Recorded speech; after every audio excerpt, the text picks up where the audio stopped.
This symposium asked scholars from across the humanities to consider three main concepts: the problem of the Anthropocene, the great territories of Asia, and the role of humanities scholarship today.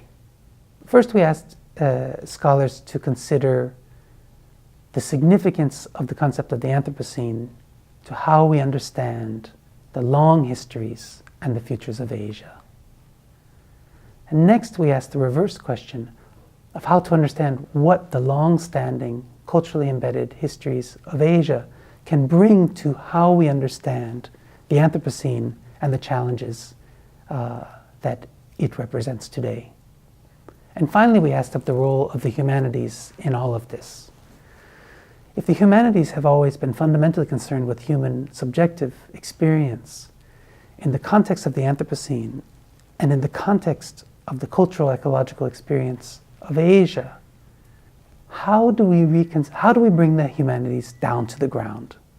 That is, to take account of the deeply embedded cultural ecological experience of the peoples and territories of Asia as a constituent element in human subjective experience.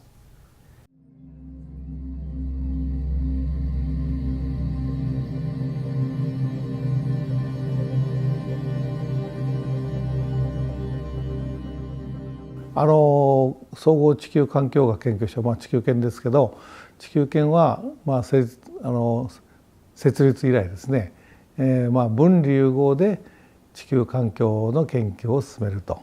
で、特に地球環境の問題っていうのはもちろん実際に現れるのは大気汚染とかですね、温暖化だとか水の汚染とかそういう形でこれまで理系のですね研究がどうその現象を把握するかとか、技術的な問題に対する研究っていうのは結構ありましたけど、もともと環境問題、地球環境問題を解決するにはやっぱり人間のですねその文化生活そのもの、人間の生き方が関わると、そういうことで分離融合でしないと地球環境問題の根本的な解決にならないということでこの地球研が進められています。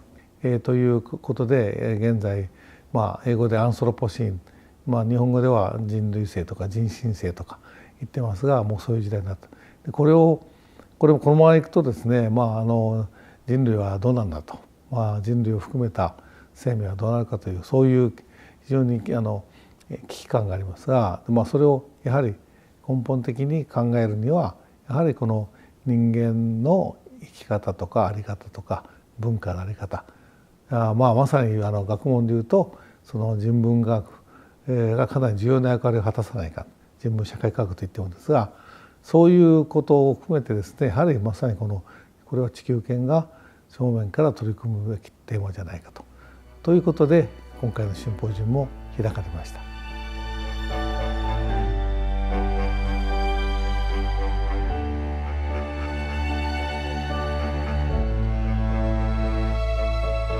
The first session considered Asia as an area of long-standing human habitation and rich cultural ecological experience and continuity, a place in which human and environmental history is always deeply intertwined. It's a region in which many long-standing traditions of thought regarding humans and nature itself exist and take multiple forms. The session included papers that examined the environmental experience of upland Thai farmers and their conceptualizations of contemporary climate change, as well as inquiries into the philosophical traditions of nature and nature thought that exist in Japan and China. This session examined the agency and the presence of nature in cultural life. Asia is a region of very active, dynamic environments. Volcanoes, monsoon rains, typhoon, tsunami, earthquake, all of these are presences in everyday life. And we ask scholars to consider the ways in which such features are incorporated into the everyday lives or are present within the everyday lives of people in the region, and also are incorporated into the deeper ways of living in these places. The last session examined the institutional and managerial systems that are developed to manage contemporary social life today. The papers presented here examines the technological, scientific, institutional forms that are developed in order to make social life possible in the face of contemporary environmental variability. And it also examined the implications of those systems for how we understand environment and environmental change itself. The symposium also included a workshop organized by the Chinese-American artist Song Changbin. The workshop was conceptualized to investigate the continuing significance of long-standing traditions of environmental thought, in this case as present in the great garden of the ancient temple of Kenninji in Kyoto.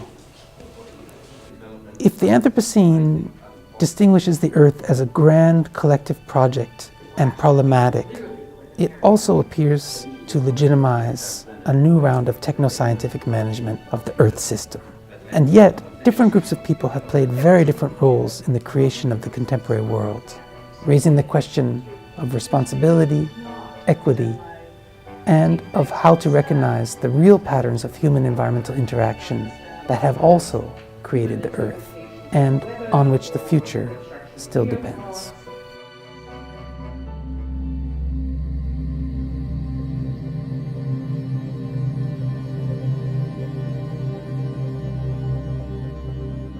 It was a great conference. Everybody was engaging, and people came from all sorts of places, Europe, Asia, United States, as well as from Japan. And people were talking about very different subjects and based on different disciplines. We had young people and very senior scholars. And it did take place in Kyoto, but it was not really confined to Kyoto. It was an important addition. But the whole feeling was really that we were really talking about quite an international subject and engaging in international conversation. And the impression was Kyoto was best praised for it, which was quite a good feeling. Initially, we had the three keywords in mind. The role of humanities for the understanding of global environmental sustainability, and the definition of the Anthropocene, the keyword of today, and also the role Asia did play and should play in these discourses. After 2 days, however, the overwhelming impression was it didn't really matter with these three. We didn't have to confine ourselves to three key words.